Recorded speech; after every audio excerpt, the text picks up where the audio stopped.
Orient bell tiles studio से आप देख रहे हैं एबीपी न्यूज।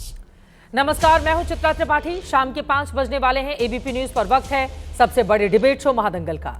बिहार में चुनावी साल में लॉ एंड ऑर्डर को लेकर नीतीश सरकार घिरी हुई है। पिछले कुछ दिनों के दौरान सिवान से लेकर पटना और मुजफ्फरपुर से लेकर पूर्णिया तक अपराध की ऐसी घटनाएं हुई हैं जो नीतीश के सुशासन के दावे पर सवाल उठाती हैं। खासतौर पर पटना के व्यवसायी गोपाल खेमका के मर्डर को लेकर सबसे ज्यादा सवाल उठाए जा रहे हैं। इस बीच बिहार पुलिस ने गोपाल खेमका के मर्डर की मिस्ट्री सुलझाने का दावा करते हुए 2 प्रमुख आरोपियों को गिरफ्तार किया है, जबकि एक को एनकाउंटर में ढेर कर दिया गया। बिहार में पुलिस ने इस हत्या में सुपारी देने वाली अशोक साव और शूटर उमेश यादव को गिरफ्तार किया, जबकि हथियारों की सप्लाई करने वाले आरोपी राजा को एनकाउंटर में ढेर कर दिया। इसके साथ ही एनडीए ने कानून व्यवस्था को लेकर तेजस्वी यादव और महागठबंधन पर पलटवार किया है। आरोप ये भी लगाए जा रहे हैं कि हत्या को अंजाम देने वाले आरोपी आरजेडी से जुड़े हुए हैं और नीतीश सरकार को बदनाम करने के लिए अपराध को अंजाम दिया जा रहा है। आज महादंगल में पूछेंगे, क्या एनकाउंटर से धुल जाएंगे जंगल राज के दाग? बिहार में कानून व्यवस्था फेल या फिर है चुनावी खेल? चुनावी साल है, क्या इसीलिए मर्डर पर इतना ज्यादा बवाल है? सवाल यह भी है, क्या नीतीश का सुशासन राज अब कुशासन राज में बदल गया है? कई ऐसे मुद्दे हैं जिसको लेकर करने वाले हैं बड़ी चर्चा, लेकिन सबसे पहले आपको दिखाते हैं इस मुद्दे पर कैसे हुआ है पक्ष और विपक्ष के बीच वार पलटवार।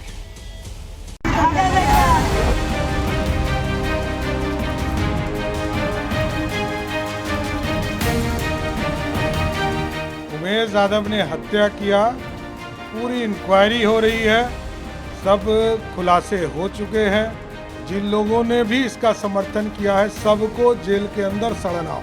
पुलिस अपने पूरी तरह स्वतंत्र है।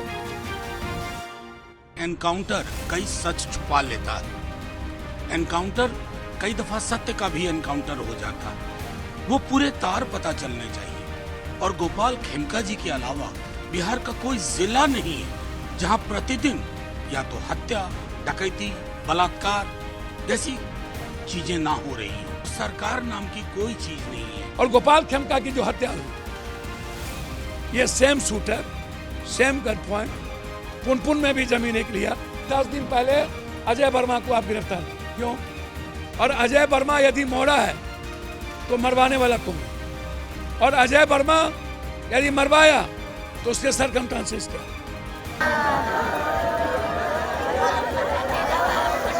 कोई घटना घटती तो मुख्यमंत्री एक्ट करता है कि मुख्यमंत्री उस पर बयान देता है। तेजस्वी जी अपने पिता का और माता के राज को भी जरा याद देखे ना। जब भाजपा सत्ता में आती है, नीतीश कुमार जी सत्ता में रहते हैं, तब जो है अपराधियों को जेल से बाहर निकालने में नए कानून बनाए जाते हैं। पेरोल अपराधियों को दिया जाता है। आज कौन सुरक्षित है बिहार में? राजनीतिक संरक्षित अपराध ये कुछ लोग साजिश करके नीतीश कुमार को बदनाम करने के लिए कर रहे हैं, जिसका पर्दाफाश भी अब होने वाला है।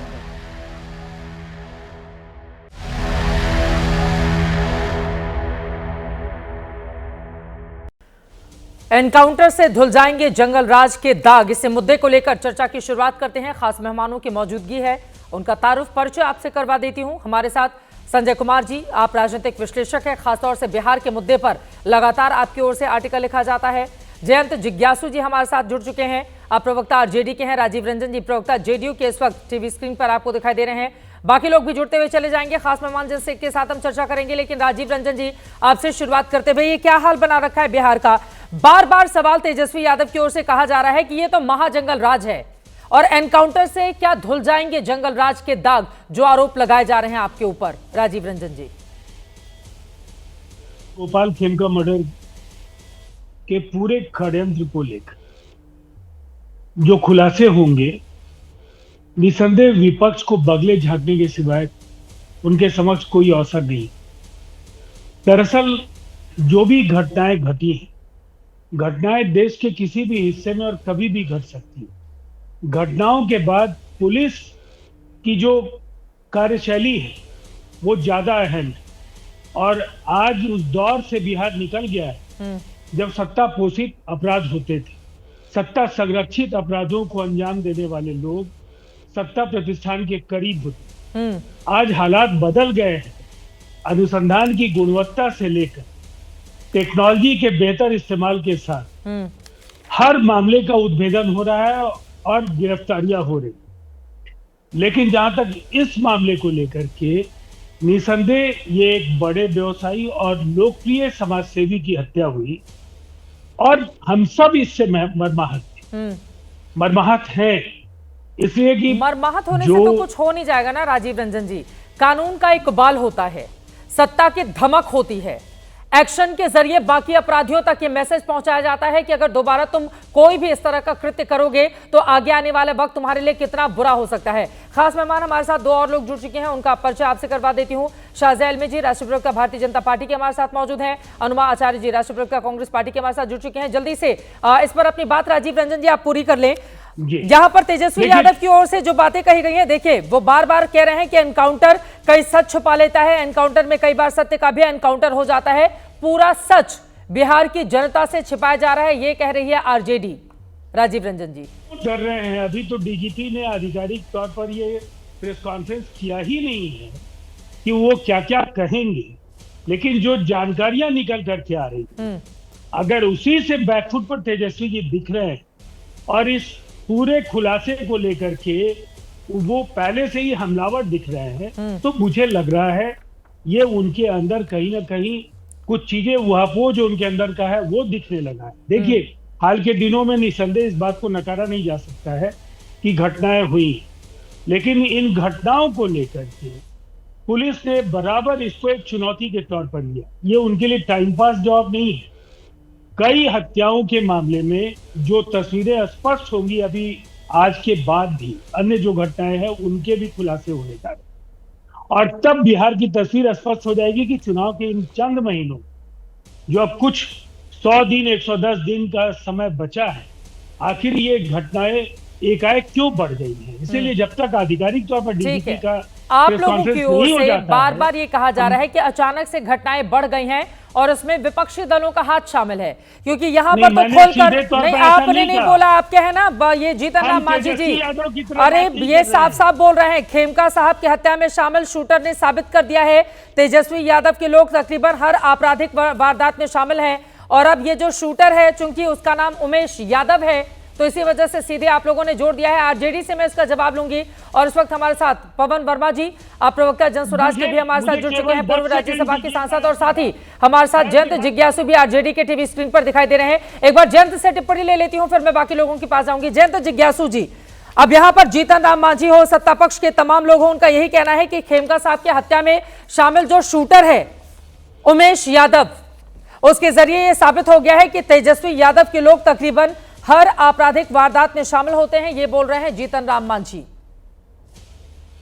मतलब दुनिया में जितने यादव हैं वो सब राष्ट्रीय जनता दल में होते हैं, आप ये कहना चाह रहे हैं, मतलब ये लोग ये कहना चाह रहे हैं। एक तो उनका नाम उमेश यादव नहीं है, ये लगातार हम लोगों को बदनाम करने के लिए ये इन लोगों का भी मनोवैज्ञानिक होना चाहिए। ये जो और शब्द का इस्तेमाल करने वाले लोग, हमारा तकनीकी दिक्कत आ रही है आपके ऑडियो में, दुरुस्त करवा के आपके पास में आऊंगे। अनुमा आचार्य जी, पहले आपकी टिप्पणी एक एक करके प्लीज जल्दी से, जिसका ऑडियो ठीक नहीं आ रहा है उसको सही करवाइए प्लीज। अनुमा आचार्य जी, आपकी टिप्पणी। सरकार ने एक्शन कर लिया, एक एनकाउंटर में मारा गया, 2 की गिरफ्तारी हो गई है। नमस्कार, लेकिन ये तो देखिए एक का गिरफ्तारी तो हो गई है, लेकिन बिहार में 2023 का ही आंकड़ा देख लीजिए, हर रोज 6 हत्याएं, 10 बलात्कार और बाकी किडनैपिंग, स्नैचिंग, बाइक खींच लेना, ये सब तो आम बातें हैं।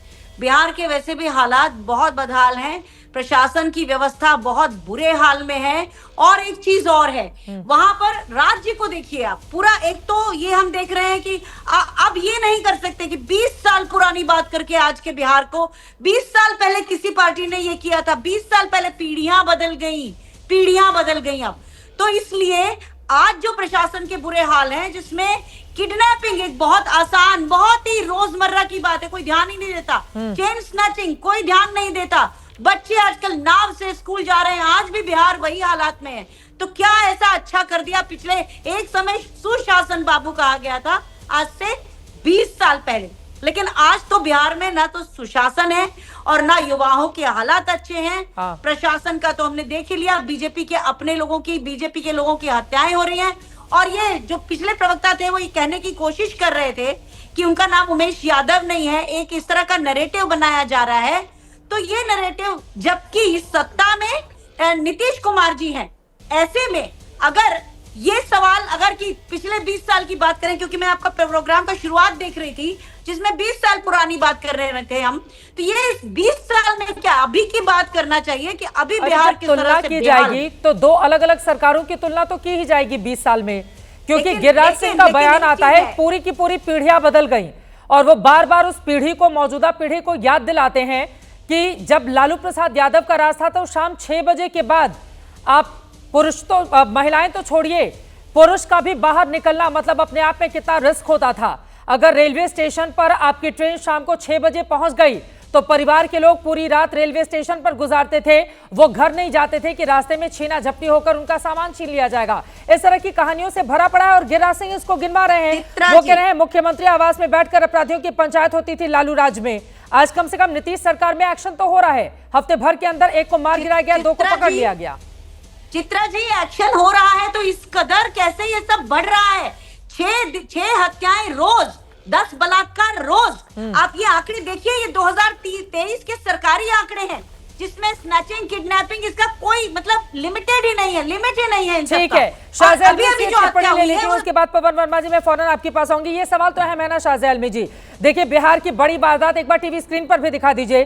4 जुलाई को गोपाल खेमका की गोली मारकर हत्या हो जाती है। 4 जुलाई को सिवान में 20 सड़क पर तलवार से काटकर 3 लोगों को मार दिया जाता है।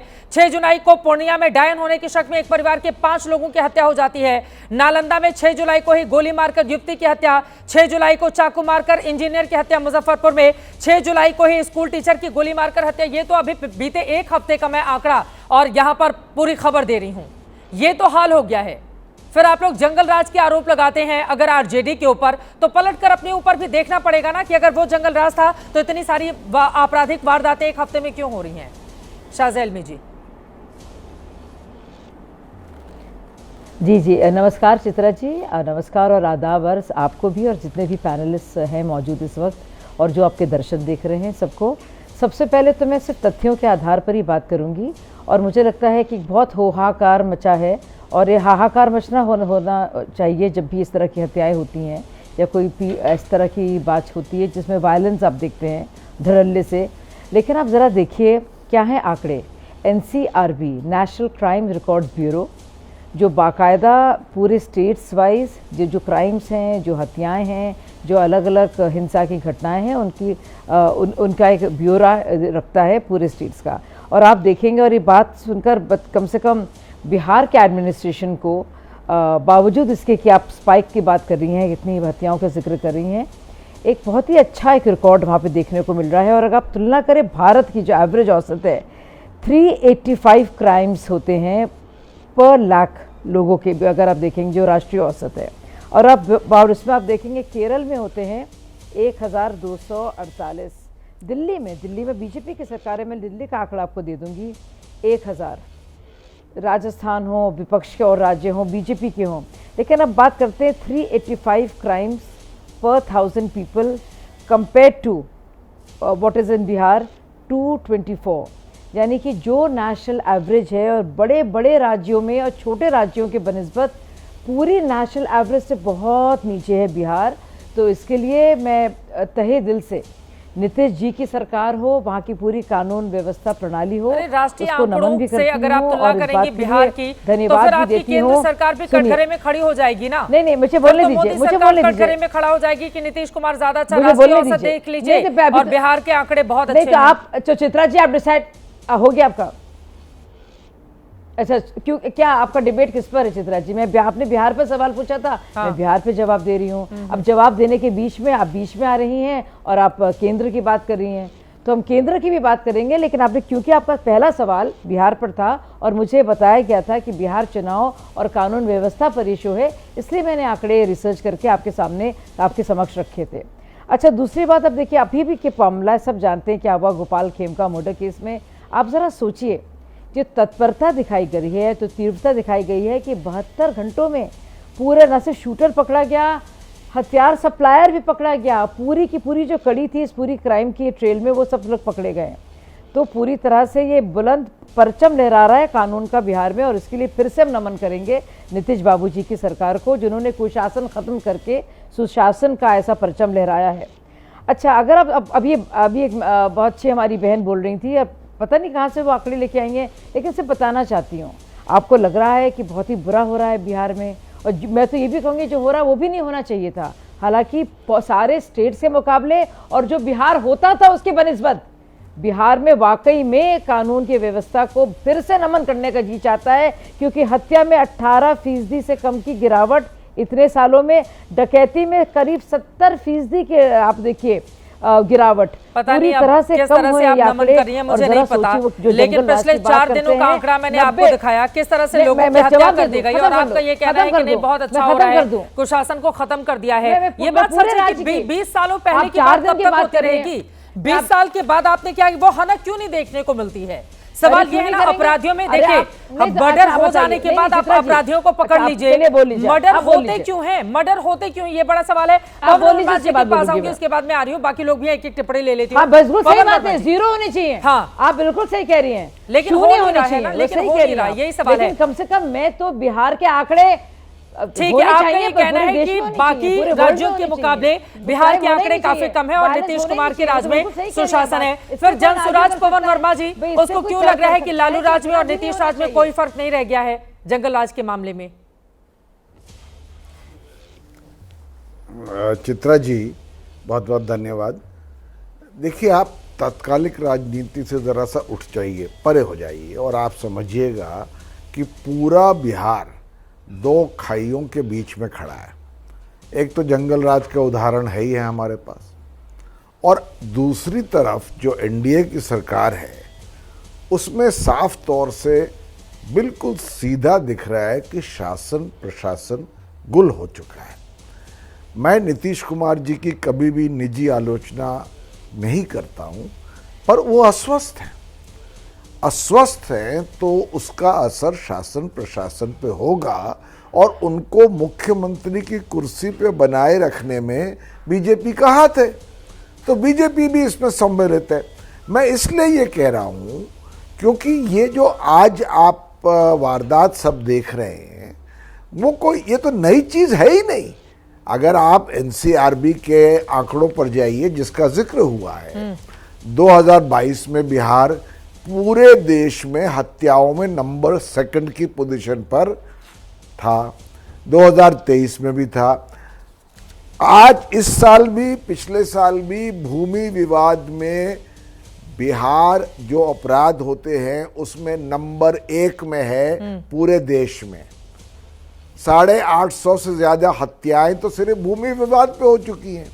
अच्छा, जहां तक पुलिस की बात करिए, इस समय जंगल राज के विपरीत जो अधिकारी गुंडा राज चल रहा है उसमें पुलिस भी सम्मिलित है। पुलिस इस कदर भ्रष्ट हो चुकी है, और उसमें शराबबंदी का भी हाथ है, पर इसलिए भी कि कोई रोक नहीं है। अब दूसरा पक्ष कह रहा है पुलिस तो अगर भ्रष्ट होती तो कभी एक हफ्ते के जो भीतर ये हालात इस गोपाल समय खेमका मर्डर मामले को कैसे सुलझा लेती?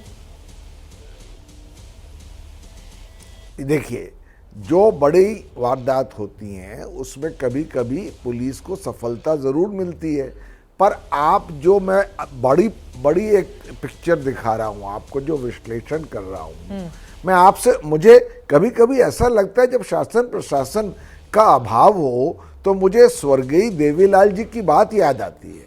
वो ये कहते थे कि अगर कुत्ता काट ले तो 14 सुई लगवा लो, ठीक हो जाओगे, पर कुर्सी काट ले तो कोई इलाज नहीं। अब कुर्सी पर माननीय नीतीश कुमार जी बने हुए, सब जानते हैं, उनकी कैबिनेट जानती है, उनके मंत्री जानते हैं कि वो अस्वस्थ हैं, उसमें उनकी कोई गलती नहीं। ठीक है, इस वक्त विनय कुमार जी डीजीपी हैं, उनकी प्रेस कॉन्फ्रेंस शुरू हो गई इस मुद्दे पर। आपकी बात आगे बढ़ाएं, पहले उनको सुन लेते हैं।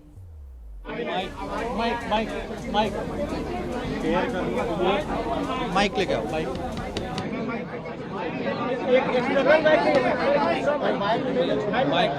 कोई माइक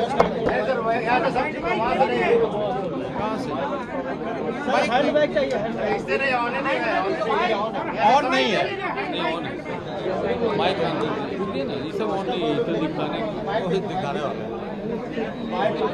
पवन वर्मा जी, तब तक आप अपनी बात पूरी कर लें। जैसे ही प्रेस कॉन्फ्रेंस में डीजीपी बोलना शुरू करेंगे उनका ऑडियो हम ऑन एयर सुनाएंगे, क्योंकि बहुत जरूरी है ये जानना कि कौन लोग इस हत्याकांड में शामिल रहे थे और जिनको गिरफ्तार किया है किस तरह से वो सीधे इस हत्याकांड मामले से जुड़े रहे थे। पवन वर्मा जी प्लीज। गुल एक एडमिनिस्ट्रेशन चाहिए, एक नया विकल्प जिससे एक नई बात शुरू हो सके, और वो विकल्प है जनसुराज।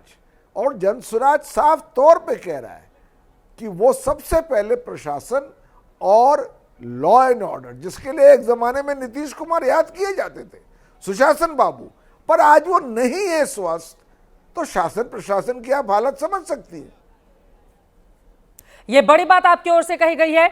एक बार हम कोशिश करते हैं, एक बार ऑडियो अप कीजिए, क्योंकि पुलिस की ये प्रेस कॉन्फ्रेंस अपने आप में इससे ज्यादा महत्वपूर्ण हो जाती है, क्योंकि लगातार अपराध के मामले बढ़ते हुए चले जा रहे हैं। अब व्यवसायी गोपाल खेमका की गोली मारकर हत्या के मामले में जो कामयाबी हाथ लगी है, 2 की गिरफ्तारी की, उसके बारे में क्या डिटेल जानकारी शेयर करते हैं यहाँ पर डीजीपी, और किस तरह से इस मामले को सुलझाने में कामयाबी हासिल हुई है, ये भी जानना देखना बेहद महत्वपूर्ण रहेगा। आपको बताते चले, उमेश यादव जो शूटर था उसको मार गिराया है पुलिस ने एनकाउंटर में। जो हथियार सप्लायर था राजा, उसकी गिरफ्तारी हुई है। और अशोक साव जो कि बिजनेसमैन है, जो मास्टरमाइंड बताया जा रहा है इस पूरे के पूरे मामले का, पेशे से वो बिल्डर है, कारोबारी झगड़े में गोपाल खेमका की हत्या की गई, इस तरह की बात निकलकर सामने आई है। अब सीधे सुनते हैं डीजीपी से वैज्ञानिक और तकनीकी अनुसंधान के आधार पर जो घटना स्थल से सूत्र प्राप्त हुए थे, जो वहां पर लगे कैमरे से जो सूत्र प्राप्त हुए थे, जो मोटरसाइकिल के संबंध में जो सूचनाएं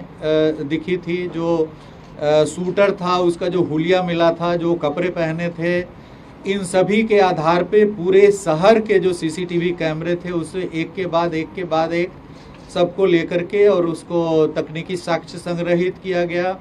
जहां तक ट्रेस मिला उस मोटरसाइकिल का, वहां तक तकनीकी जो एसआईटी की टीम है वो गई। उसके बाद मोटरसाइकिल की पहचान की गई। मोटरसाइकिल के पहचान के बाद उसके धारक, फिर उस व्यक्ति की पहचान की गई, उसकी गिरफ्तारी की गई। उससे पूछताछ के बाद अन्य आयामों को इसमें उद्घाटित किया गया है। इस संबंध में जो घटनाएं हुई है, ये पूरे इस गोपाल खेमका जी की हत्या के परिप्रेक्ष्य में, इसके संबंध में पटना सीनियर एसपी आपको विस्तार से अभी बताएंगे कि किस प्रकार से इन्होंने किया है। और इसके बाद यदि कोई सवालात होंगे तो यहाँ पर एडीजी ऑपरेशन कुंदन कृष्णन जी, range IG Patna Jitendra Adana जी और पूरी पटना की टीम और एसटीएफ की टीम है। जो भी आपके प्रश्न होंगे उसका हम लोग उत्तर देने का प्रयास करेंगे। तो इस संबंध में जो बारीकी से अनुसंधान की जो बारीकी जो प्रक्रिया है उसके संबंध में पटना सीनियर एसपी आपको ब्रीफ करेंगे।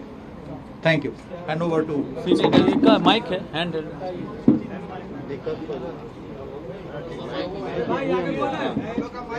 वो यही है सर, हम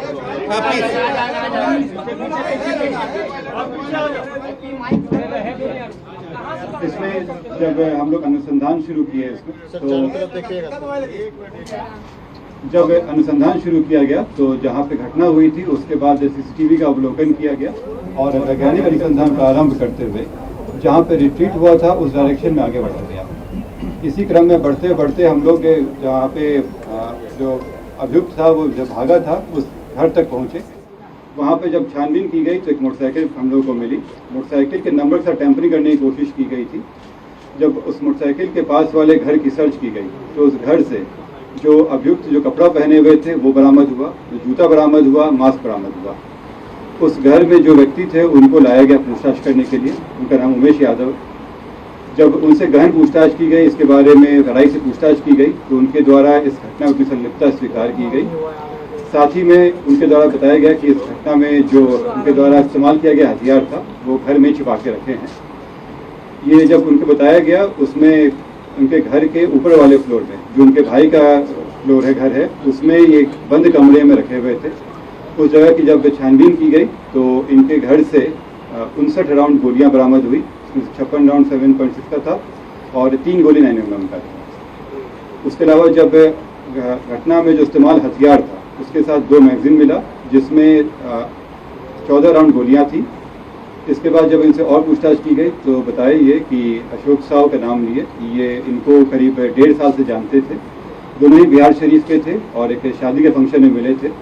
तब से ये उनके लिए छोटा मोटा काम करते थे। करीब 1.5 महीना पहले इस षड्यंत्र को रचा गया था और इसमें इनको पहले लाया गया था कि ये शूटर और हथियार को इंतजाम करे। इस क्रम में पैसे भी दिए गए थे और इसमें बताया गया था अग्रिम में 50,000 रुपये दिए गए थे और बाकी काम होने के बाद 4 लाख की बात हुई थी इसमें। ये पहले अपने आसपास के जो शूटर रहे हैं उनसे कांटेक्ट किए ये। उसी क्रम में इनके इलाके में रहने वाले विकास राजा से मुलाकात हुई। इसमें उनसे सेटिंग करने की कोशिश की गई। राजा के द्वारा जब डिमांड किया गया था तो इनको लगा कि इससे अच्छा ये स्वयं ही ये घटना कर ले और इसलिए ये हथियार जो इनको अशोक साव जी के द्वारा ही दिया गया था वो हथियार लिए और अशोक साव के द्वारा इनको उनके दिनचर्या के बारे में बताया गया। ये एक रेगुलर था कि वो 8 बजे के आसपास बांकीपुर क्लब जाते थे और वहाँ से करीब 11:30 बजे के आसपास वो स्वयं अपनी गाड़ी को ड्राइव करते हुए आते थे। क्लब से नॉर्मली उनके एक दोस्त भी आते थे जिनको एक बाकरगंज मोड़ पे ये उतार देते थे। इसी की रेकी करते हुए वो उस दिन घटना के दिन भी वो बाकरगंज मोड़ पे पहुंचा और जब इनकी गाड़ी आई तो ये वहाँ से चल के ये अपार्टमेंट के पास आ गया और इनका इंतजार करने लगा। उसके 10 मिनट के बाद इनकी गाड़ी आई। गाड़ी पहले से ही देखा हुआ था, नंबर भी से पता था। जैसी ही गाड़ी आई ये उसने फायर किया और चला गया। अगले दिन जैसे पहले से तय था इन लोग के द्वारा ये लोग जेपी गंगा पथ पर मिले, ये और अशोक साव मालसामी थाना क्षेत्र में। वहाँ पे बची हुई 3.5 लाख रुपये इनके द्वारा दी गई। इसमें खास बात यह है कि इसमें आपस में बातचीत करने के लिए मोबाइल खरीदा गया था और सिम भी उमेश यादव के नाम से ही खरीदी गई थी ताकि अशोक साव का नाम नहीं आ सके। और जब ये पैसे दिए गए तो मोबाइल उन्होंने वापस कर दिया लेकिन सिम वापस नहीं किया था इसमें। जब इसमें अशोक साव के घर पे छापेमारी की गई तो उनके यहाँ भारी मात्रा में ज़मीन के कागजात मिले। साथ में एक 9mm का बरेटा उनके यहाँ पिस्टल मिला, उसमें 17 राउंड गोलियाँ मिली उसमें। और इसमें कई जो कागजात मिले हैं उनका निष्कर्षण किया जा रहा है। जो अभी शुरुआती पूछताछ में जो बताया गया है कि इन लोगों के बीच में व्यापारिक संबंधों में खटास आ गई थी। जमीन के कारोबार में भी बताया जा रहा है लेकिन अभी अंदर नहीं।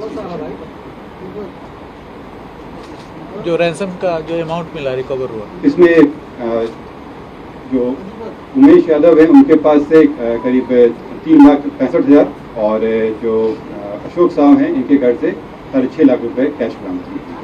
जेल से क्या कनेक्शन मिला? ये अंडर इन्वेस्टिगेशन है अभी, क्योंकि इसमें कई ऐसे तथ्य आए हैं कि जेल के द्वारा भी संपर्क किया गया है। कुछ और कारोबारी भी हैं जो जिनका इंटरेस्ट था जमीनों में और उनके द्वारा भी इस घटना में शामिल होने की बात है। जी ये इसमें क्या कुछ निकल के आया, किस कारण से हत्या की गई, आखिर इसका मोटोस ऑफ ऑपरेंडिस क्या था? ये अंडर इन्वेस्टिगेशन है लेकिन अभी जो बात आई है जमीन, जैसे बहुत सारे कागजात मिले हैं, जमीन को लेकर इन लोगों के बीच में खटास उत्पन्न हो गई थी। देखिए जमीन के भारी मात्रा में कागजात अशोक साव के घर से बरामद हुए हैं। भारी मात्रा में कागजात हैं, 1-2 नहीं है बल्कि काफ़ी वो जब्त किए गए हैं। अब ये लिंक करना पड़ेगा जो मृतक के पास जो सूचनाएं हैं उनके लैपटॉप में, उनके मोबाइल में, उनसे मैच कराया जाएगा। कुछ जो अशोक साव के मोबाइल हैं उस मोबाइल में कन्वर्सेशंस आए हैं जिससे ये पता चल रहा है कि ज़मीन का भयंकर विवाद है जिसके कारण काफ़ी तल्खी चल रही है कई लोगों में। अब उन सभी चीज़ों पे अनुसंधान होगा, उनके आवाज़ मैच करा के दिखाया जाएगा कि वो कौन सब कर रहे हैं। तो ये भूमि के जो भारी मात्रा में कागजात अशोक साव के घर से बरामद हुए हैं वो सब अभी नहीं शेयर किया जाएगा, लेकिन भारी मात्रा में जमीन के कागजात। गोपाल खेमका को ही ये टारगेट क्यों कर रहा था सर? ये तो बड़ी बात है कि नस्ल थे, बड़े नस्ल थे, वो उनके बेटे के भी हत्या 2018 में। हाँ, इस संबंध में एसटीएफ के द्वारा इसमें काफी सत्यापन किया जा रहा है। ADG headquarter ADG ops Kundan Krishnan ji इस पर आप थोड़ा सा प्रकाश डालें। देखिए गोपाल खेमका जी की मर्डर में जो तथ्य आए हैं वो इन्वेस्टिगेशन में शूटर पकड़ा गया है। हम लोग के पास पुख्ता सबूत है कि यही शूटर है। कौन उसको पैसा दिया? अशोक साव पैसा दिए इसका भी पुख्ता सबूत है, मैचिंग है, बरामदगी भी है, बैलिस्टिक मैच भी हो जाएगी प्रॉपरली। अब जो अब कारण कई हो सकते हैं, इसमें समय लगेगा, काफ़ी रिकॉर्ड्स जांच करने पड़ेगी, काफ़ी कॉल रिकॉर्ड्स भी देखना पड़ेगा। जैसे उदाहरण स्वरूप अशोक साहू के मोबाइल से इस तरफ की वाक़या थी।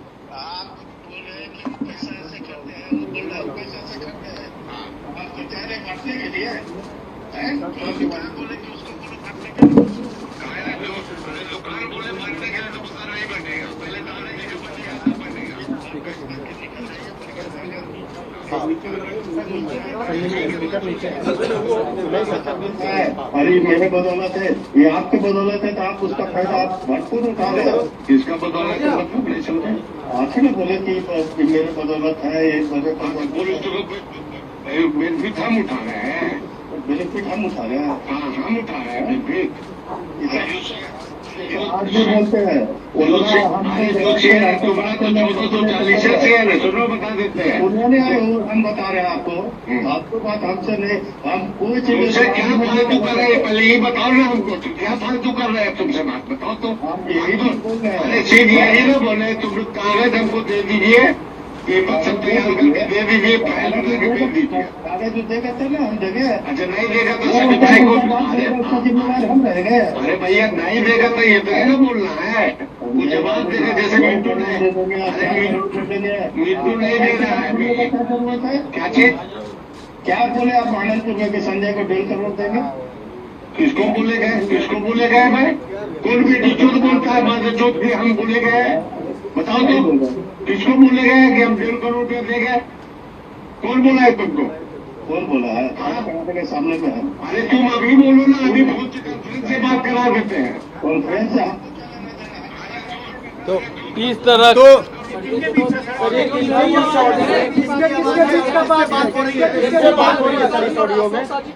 ये अशोक साहू का वार्ता चल रहा है, इसमें उनका भी संदर्भ आया है, उनका भी नाम संदर्भ, ऐसे कितने फाइल्स हैं, बहुत सारे फाइल्स, परंतु अभी हम लोग तो बरामद किए हैं अशोक साहू के घर से जो मोबाइल और वो उसकी जांच। हमको खेमका साहब की भी मोबाइल, कई फोन थी, लैपटॉप, क्या डीलिंग्स थी, कि किस पर्टिकुलर प्लॉट या फाइनेंशियल ट्रांजैक्शन को लेके विवाद है। दोनों बड़े व्यवसायी हैं। अशोक साहू जी को पहले भी क्वेश्चनिंग हुई है, कमालिया हत्याकांड में भी पुलिस इनको पूछताछ किया, संतोष टेबरीवाल वाले में भी इनसे संतोष टेबरीवाल वाला भी मर्डर केस में इनकी नाम उछली थी, बिहार शरीफ में भी केस में ये जेल गए थे। अशोक साहू बिहार शरीफ के केस में इनके भाई का 2 हथियार अभी जब्त है वहाँ पे, और ये जेल भी गए थे बिहार शरीफ में कोल्ड स्टोरेज के विवाद को लेकर के 2006 में। तो ये ऐसा माने ये इनका भी आपराधिक इतिहास है अशोक साहू जी का। डीजीपी साहब एक सवाल ये है कि बिहार पुलिस की ये महत्वपूर्ण प्रेस कॉन्फ्रेंस आप सुन रहे थे। अशोक साहू हत्याकांड में जो आरोपी हैं उनकी गिरफ्तारी के बाद की ये प्रेस कॉन्फ्रेंस, जिसमें अशोक साहू का नाम सामने आया है। ये व्यापारी है और उसका तमाम ऑडियो जो आप सुन भी रहे थे कि वो किस तरह से अशोक खेमका को लेकर लगातार गोपाल खेमका के मामले में बातचीत कर रहा था। कुल मिलाकर इस मामले को सुलझा तो लिया गया है, लेकिन कड़ियां अभी जोड़ी जानी बाकी हैं। ये महत्वपूर्ण प्रेस कॉन्फ्रेंस जिसमें जानकारी दी गई कि उमेश यादव के घर तक पुलिस किस तरह से पहुंची और उसके बाद ये गिरफ्तारी की गई। जो हथियार था वो भी बरामद कर लिया गया है। खेमका के मर्डर मामले में 4 लाख रुपए की डील हुई थी, जिनमें से 50,000 रुपए पहले ही दिए जा चुके थे। मास्टरमाइंड अशोक साहू ने ही शूटर उमेश यादव को हथियार मुहैया करवाया था और पूरी की पूरी प्लानिंग भी तैयार करके दी थी। इतने बजे घर से निकलते हैं, यहां पर इस वारदात को अंजाम देने के बाद इस रास्ते से तुम भाग सकते हो। यानी कि ये जो अशोक साहू है, जो बड़ा व्यापारी भी बताया जा रहा है, जमीन का कारोबार करने वाला, कई मामलों में पहले से भी वांछित है, फिलहाल उसके ऊपर ये सीधे आरोप, उसकी गिरफ्तारी हो गई है। आगे आने वाले वक्त में इस मामले में और ज्यादा जानकारी पुलिस की ओर से शेयर की जाएगी। हमारे साथ तमाम खास मेहमान जुड़े हुए हैं जिनके साथ लगातार हम चर्चा कर रहे थे। जयंत जिज्ञासु जी, बीच में आपका ऑडियो चला गया था, आपके पास आते हुए बिहार पुलिस ने पूरे के पूरे मामले का खुलासा कर दिया है, गिरफ्तारियां भी और कैसे वो उमेश यादव शूटर के घर तक पहुंची। बड़ी कामयाबी पुलिस के लिए। मेरा कहना है कि बिहार में हर दिन औसतन 8 हत्या हो रही और नृशंस हत्या के मामले में देश में दूसरे नंबर पर है। और हम लोगों के समय में तो 55 जिले थे, झारखंड के बंटवारे से पहले तक। इनके पास तो अभी 38 जिले हैं। और संभल क्यों नहीं रहा है ये सूबा? क्यों एनार्की और लॉलेसनेस की स्थिति है? क्योंकि अपराधियों को यह बात मालूम हो गई है कि मुख्यमंत्री इस स्थिति में नहीं है कि वो मीटिंग ले सकें एडीजी की, डीजीपी की, चीफ सेक्रेटरी की। लॉ एंड ऑर्डर पर जो मीटिंग होती है वो मीटिंग लेते हैं ललन सिंह जी आके, कोई संजय झा जी आकर। तो जब सरकार ने अपना इकबाल खो दिया है तो अपराधियों के मन से खौफ गायब हो गया है। और हम एनकाउंटर के पक्ष में नहीं है चित्रा जी, ना हम बुलडोजर को डेमोक्रेसी के हिमायत में हम खड़ा हुआ मानते हैं। इस बिहार को उत्तर प्रदेश बनाने पर यहाँ के लोग क्यों आमादा हैं? क्यों तुरंत चाहिए? कोई नेचुरल जस्टिस है कि नहीं? हर किसी को ड्यू हियरिंग आप देंगे कि नहीं? जाते हैं ना नेचुरल जस्टिस में 40 साल। आप बताइए खेमका साहब के बेटे के खेमका, मैं नहीं जा रही हूं, मैं बस सवाल पूछ रही हूं, मेरा इस पर कोई वक्तव्य नहीं है। तुरंत जस्टिस दिया जाए, बाद में दिया जाए, मेरा इस पर कोई स्टैंड नहीं है। मेरा ये सवाल है, खेमका साहब का बेटा मारा गया, फिर क्या हुआ आरोपियों का? उसके बाद क्या हुआ मामले का? मेरा कहना है कि होम डिपार्टमेंट नीतीश कुमार जी ने अब तक रखा है पिछले 20 वर्षों से। यह उनसे सवाल होना चाहिए कि उनके राजपाट में अपराधियों का मनोबल क्यों नहीं गिरता है। दूसरा, गोपाल खेमका सिर्फ व्यवसायी नहीं थे, वो भारतीय जनता पार्टी के नेता भी थे। अब तो ये सवाल है कि भाई भाजपा का ही नेता सुरक्षित नहीं है, ये जवाब तो नीतीश कुमार को देना चाहिए। दूसरा, नेता प्रतिपक्ष के घर के बाहर 4 राउंड गोली चलती है, अभी तक उसकी गिरफ्तारी नहीं होती है। जिस बच्ची के साथ बलात्कार हुआ और उसको बचाया नहीं जा सका, पीएमसीएच के बाहर तड़पती रही, इसी सरकार के एक मंत्री ने कहा कि बेड मिल जाता क्या उसकी जान बचा दी जाती? बेटा का कसम खा के बोलो तो ये तो यहाँ की स्थिति है। और हम तो कह रहे हैं कि दलितों पर तो और भी ज्यादा ये 40% क्राइम बिहार में हो रहा है, उस दर से बढ़ रहा है। देश का भी ये औसत दिखा देते हैं, उसके बाद जिज्ञासु जी आपसे मैं जवाब लूंगी। शहाबुद्दीन जिंदाबाद के नारे लगाए जा रहे हैं, अमर रहे के नारे, माफ कीजिएगा, अमर रहे के नारे लगाए जा रहे हैं। वो जरा वीडियो दिखा दीजिए, उसके बाद आप ही से सवाल पूछे जाएंगे। जयंत जिज्ञासु जी। शहाबुद्दीन जी अमर रहे, तस्लीमुद्दीन जी अमर रहे, शहाबुद्दीन जी अमर रहे, तस्लीमुद्दीन जी बताइए, मोहम्मद शहाबुद्दीन कौन था? जंगल राज का प्रतीक ये आरोप लगते हैं सत्ता पक्ष की ओर से, उसके अमर रहे के नारे लगाए जा रहे हैं। अब और क्या बाकी रह गया है जयंत जी? शहाबुद्दीन इस देश की लोकसभा के सदस्य रहे, राष्ट्रीय जनता दल के सदस्य रहे, जनता दल के सदस्य रहे। मैं जानना चाहता हूं सुनील पांडे से नीतीश कुमार का क्या रिश्ता है? जंगल राज अनंत सिंह जिसके आगे हाथ जोड़े रहते हैं उसके साथ नीतीश कुमार का क्या रिश्ता है? ब्रजभान सिंह के साथ क्या रिश्ता है? मौका भी देते हैं ना आप लोग, तो मौका भी देते हैं। सेना के साथ क्या रिश्ता है जिसने यहाँ पर जनसंहार किया और जिसमें जांच आयोग बैठाया गया, अमीरदास आयोग राबड़ी जी के द्वारा, जिस आयोग को नीतीश कुमार ने भंग किया? क्या ये सारे लोगों का उदय तथा कथित जंगल राज या मीडिया निर्मित जंगल राज के खात्मे के हुआ था और ये सभ्य जंगली बन गए थे और पवित्र पापी की भांति इस समाज में घूम रहे हैं? वो इस तरह की भाषा का इस्तेमाल नहीं करते हुए राजनीतिक पर आते हैं हमारे समय में। ठीक है, संजय कुमार जी की टिप्पणी नहीं हो पाई, बहुत देर से राजनीतिक, उसके बाद जवाब देंगे। जल्दी से अपनी बात पूरी कर लें। जल्दी से। बढ़ोतरी हुई है इनके कार्यकाल में, कौन जवाब देगा? यही जवाब देंगे, राजीव रंजन जी जवाब देंगे, उनके पास में जाऊंगी। लेकिन संजय कुमार जी, पहले आपकी टिप्पणी। बिहार पुलिस ने सुलझा लिया है, दावा तो कर दिया है, लेकिन लगातार जो मामले हैं अपराध की वो बढ़ते हुए चले जाएंगे, इस पर कंट्रोल कैसे करेगी सरकार, संजय कुमार जी? और यही गले की फांस भी बना हुआ है नीतीश कुमार के लिए।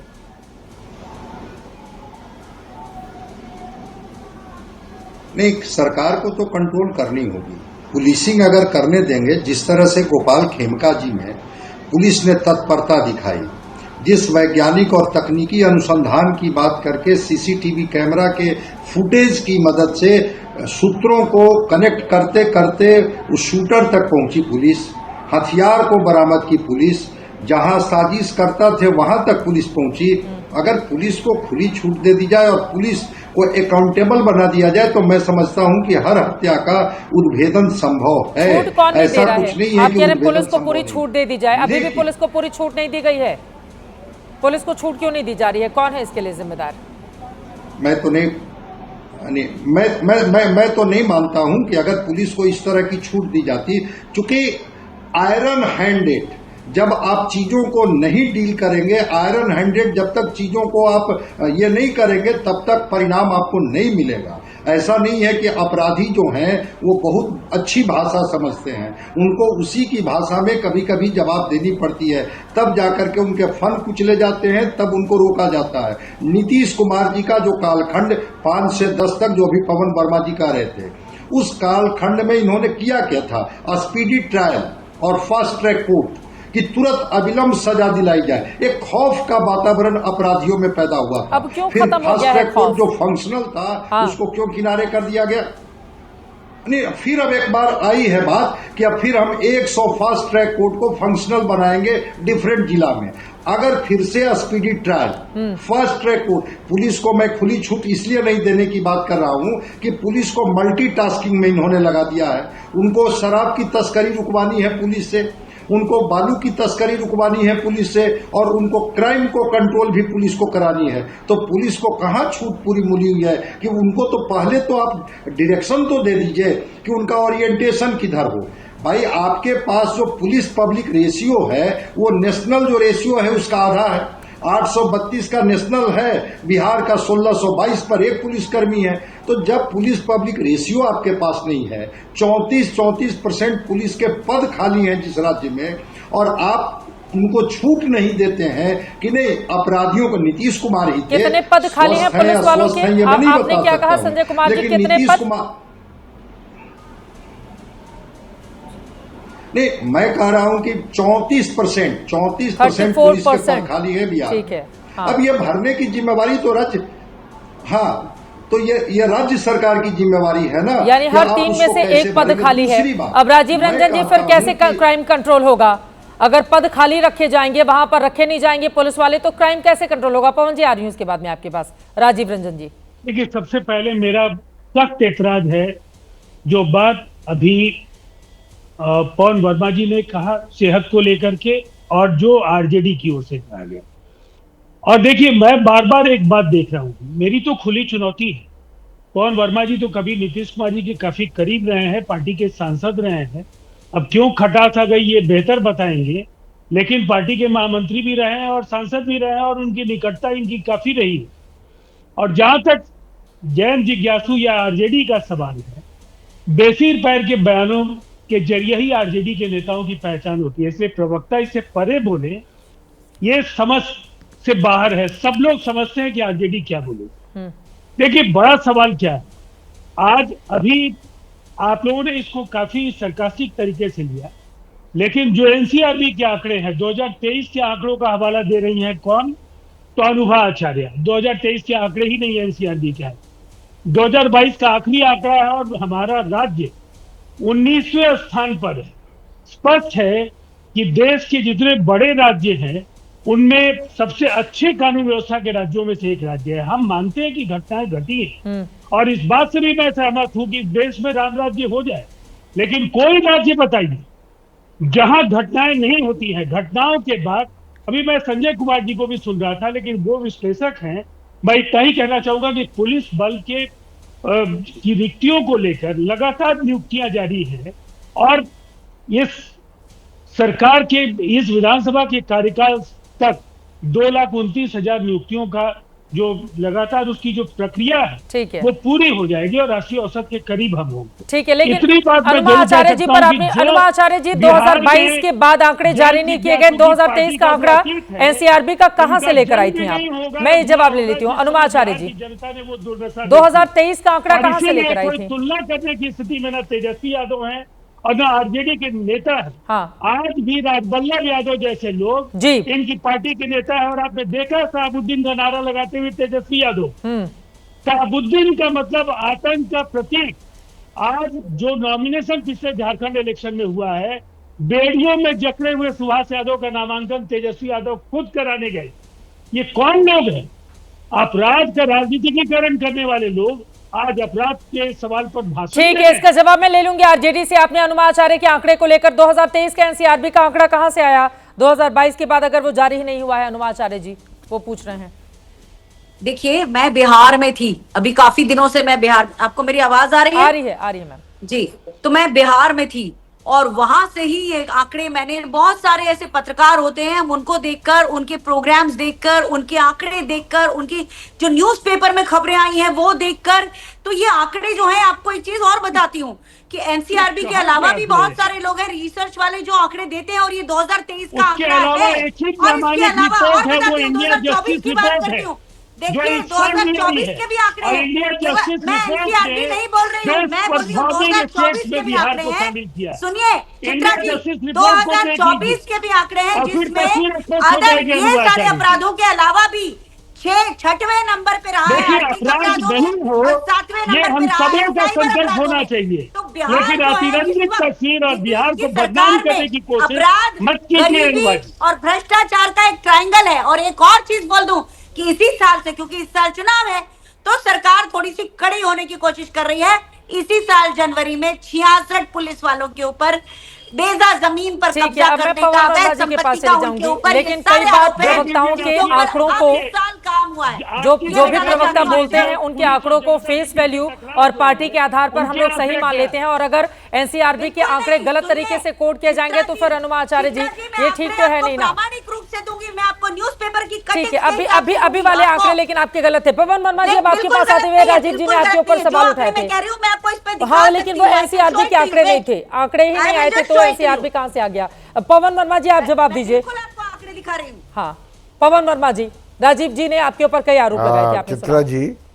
चित्रा जी जी नहीं, आरोप तो नहीं लगाए थे। राजीव रंजन जी मेरे मित्र हैं और वो जानते हैं कि जिस वक्त मैं जदयू में सशक्त था, नीतीश जी का स्वरूप अलग था, उनकी कड़ी नजर थी प्रशासन पर, और वो सुशासन बाबू इसलिए कहलाते थे कि खास तौर से अपराधियों को उनसे, मैं साफ साफ आपसे कहता हूं, डर लगता था। पर राजीव रंजन जी अपरिचित नहीं है कि उसके बाद नीतीश कुमार जी का जो प्रशासनिक पतन हुआ वो तो राजीव रंजन के सामने साक्षात दिखाई देता है। और मैंने किस लिए छोड़ा उनको, वो एक सिद्धांत के ऊपर छोड़ा, तो इसलिए मैं नीतीश कुमार की कभी निजी आलोचना नहीं करता हूं, पर सच्चाई ये है कि आज टिप्पणी कर रहे हैं वो इससे इनकार कर रहे हैं, कारण से वो कह रहे हैं कि नहीं वो अस्वस्थ नहीं है, वो स्वस्थ है पूरी तरह से। मैं स्पष्ट करना चाहता हूं कि आज क्योंकि वो अस्वस्थ है, शासन प्रशासन बिहार में गुल हो गया है, और गुल होने के कारण से अपराध बढ़ रहे। गोपाल खेमका का अगर पुलिस ने मान लीजिए तथाकथित आरोपी ढूंढ भी लिया, वो तो बीजेपी के समर्थक थे, जाने माने आदमी थे, अगर पुलिस वहां पर भी तत्पर नहीं होगी तो कहां होगी? पर जो रोज हत्याएं हो रही हैं, तो 2022 के आंकड़े आपके सामने हैं, इससे साफ जाहिर है कि न तो आरजेडी बिहार की अपराध का समाधान है, न तो जदयू है, न तो एनडीए है। एक नए विकल्प की खोज है, वो है जनसुराज, और प्रशांत किशोर ने इसको स्पष्ट किया है, और आम जनता इस बात को समझने लगी है। मैं समझता हूं राजीव रंजन जी भी समझ रहे हैं। अब राजीव रंजन जी कितना समझ रहे हैं उनके पास जाऊंगी जल्दी से। शाहज़ अलमी जी बहुत देर से जुड़े हुए हैं। शाहज़ अलमी जी, जब भारतीय जनता पार्टी से जुड़े हुए लोग ही सुरक्षित नहीं होंगे तो फिर बाकियों का हाल क्या होगा? अब वो बीजेपी से जुड़े थे, तत्काल कार्रवाई होकर पकड़ लिया गया शूटरों को, आरोपियों को, लेकिन बाकी जनता तो भगवान भरोसे है ना, जो आरोप लग रहे हैं शाहज़ जी आप लोग के ऊपर। नहीं, मुझे लगता है बिल्कुल सही नहीं है। और कोई भी, जो भी इंसान है, किसी भी पार्टी का हो, किसी भी समाज का हो, उसको सुरक्षित होना चाहिए। तो ये कह देना बहुत हल्का कर देता है बात को, और बहुत ही अफसोस की बात है इतनी भी घटनाएं क्यों हो रही हैं। लेकिन सिर्फ हर एक चीज़ को एक राजनीतिक चश्मे से ही देखना और उसको इस्तेमाल करके बाकायदा एक चाबुक की तरह जो अच्छा काम हो रहा है उसको भी अंडरमाइन करना, और मुझे लगता है ये बहुत ही गलत है। कहीं ना कहीं हम सबको सच बोलने की ज़रूरत है और एक बैलेंस, संतुलित तरीके से अपनी बात को रखना चाहिए, चाहे चुनाव आगे हों या पीछे हों। और मुझे लगता है खुद, जहाँ तक बात है कानूनी व्यवस्था की, और ख़ुद नीतीश बाबू जी का लगातार सुशासन का मॉडल है, वो बहुत ही कामयाब रहा है। अब देखिए कितनी बड़ी स्कीम महिलाओं को लेकर जो आई है, मुझे लगता है क्या इतनी शानदार ये उपलब्धि है। इससे पहले भी अगर आप देखेंगे नशाबंदी को लेकर, आप देखिए ओवरऑल क्राइम पर कितना फर्क पड़ा है इससे। अगर आप उस तरह की अल्कोहलिज्म को और जो किस तरह की शराब पर जो पाबंदी लगी है इतने सालों से, आप देखिए पूरी कितना फायदा हुआ है पूरे बिहार को, बिहार के समाज को, महिलाओं को, पारिवारिक जीवन को। तो मुझे लगता है जब भी हम किसी चीज़ की बात करें, 1-2 दिन की आप बात कर रही हैं, बहुत अफसोस की बात है चित्रा जी, लेकिन एक लॉन्ग टर्म व्यू अगर हम देखें चीज़ों का तो आप देखेंगे कि सिर्फ और सिर्फ नीतीश बाबू जी, चाहे नीतीश बाबू जी वहाँ हो और मोदी जी यहाँ हो, एक बहुत ही शानदार एक मॉडल रहा है जिससे वाकई में बिहार के एक डबल इंजन की सरकार से बिहार को फायदा है। जयंत जिज्ञासु जी, और पुरानी सरकारों के मुकाबले बहुत बेहतर सरकार है कानून व्यवस्था के मामले में। क्लोजिंग कमेंट जल्दी से। नहीं, ये तथ्य के बिल्कुल परे बात हो रही है, धारणा के आधार पर बात हो रही है। जिस समय बिहार में 55 जिले थे 1990 में, जब लालू प्रसाद जी ने बिहार को संभाला तो 1.24 लाख कॉग्निजेबल ऑफेंस का डेटा है। 95 में ये घट के 1.15 लाख हुआ, 2000 में घट के 96,000 हुआ, 2005 में 1.04 हो गया, नीतीश जी सत्ता में आए थे। 2010 में बढ़ के फिर 1.37 लाख, 2015 में 1.96 लाख, 2010 में फिर बढ़ के 2020 में 2.57 लाख, और आखिरी बार जब हमारे सामने आंकड़े हैं तो ये 2.73 लाख। ये क्या दिखाता है कि लालू प्रसाद जी और राबड़ी जी के शासनकाल में कॉग्निजेबल ऑफेंस में लगातार गिरावट आई और इनके समय में बढ़ोतरी हुई। उस ये बीच में आप बोल रहे हैं, आपकी बारी में बात बोलते हैं, शराबबंदी पर बात हुई। चित्रा जी इनके साथ यही दिक्कत है कि ये बहुत असहिष्णु व्यक्ति हैं। चित्रा जी, शराबबंदी पर पटना हाईकोर्ट की एक टिप्पणी, पूर्णेंदु सिंह, टिप्पणी नहीं, जजमेंट है, पुलिस विभाग, एक्साइज डिपार्टमेंट और शराब माफिया, इन तीनों के बीच एक नेक्सस है, सिंडिकेट के बीच, और बिहार में 40। इसी के साथ वक्त हमें इतने की इजाजत देता है। आप तमाम मेहमानों का बहुत धन्यवाद हमारे साथ चर्चा का हिस्सा बनने के लिए। कुल मिलाकर तस्वीर अभी की बिहार की यही कहती है कि वहां पर अपराध के मामले लगातार बढ़ते हुए चले जा रहे हैं। पुरानी सरकारों से जितनी भी तुलना कर ले मौजूदा सरकार, लेकिन जनता ने अगर आपको चुना है तो जिम्मेदारी और जवाबदेही आपकी है। ऐसी घटनाओं पर लगाम लगे, अपराधियों पर नकेल कसें और इंसाफ सिर्फ दिया नहीं जाए बल्कि मिलता हुआ वो दिखे भी। बिहार की जनता इसे इंतजार में है। अब आगे की क्या रहेगी परिस्थिति, हर एक खबर आप तक पहुंचाते रहेंगे।